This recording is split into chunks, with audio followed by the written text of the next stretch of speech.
साथियों, आप सबको मेरा नमस्कार। मैं डॉक्टर मंजू सिंह, योगाचार्य, रेकी मास्टर, क्रिस्टल हीलर और रीडर। एक छोटी सी स्टोरी के साथ आपके सामने। एक समय की बात है कि एक राजा थे और उनके पास उनकी एक बहुत ही वफादार घोड़ी थी जो हर युद्ध में उनका साथ देती थी और हमेशा वफादार रही। धीरे धीरे समय बीतता है और वो घोड़ी बूढ़ी हो जाती है, पर वो एक घोड़े को जन्म देती है। संयोग से वो घोड़ा जो होता है वो काना होता है।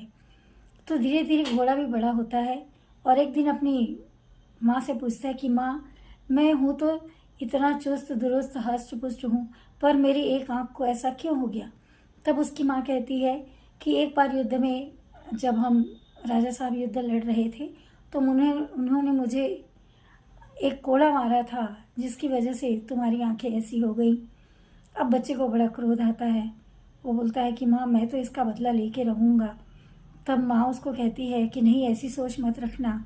आज हम दोनों जैसे भी हैं, जो भी हैं, तुम इतने हष्ट पुष्ट हो, स्वस्थ हो, वो राजा की वजह से ही हैं। राजा हम दोनों का हमेशा से बहुत ख्याल रखते आए हैं, इसलिए मन में ऐसे विचार मत लाना।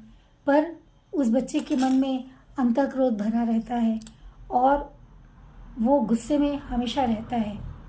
एक बार राजा युद्ध में जाते हैं तो उस घोड़े पर उसकी नज़र पड़ती है और वो उसी घोड़े को लेकर के युद्ध में जाते हैं। युद्ध के दौरान राजा घोड़े से गिर जाते हैं और घायल हो जाते हैं।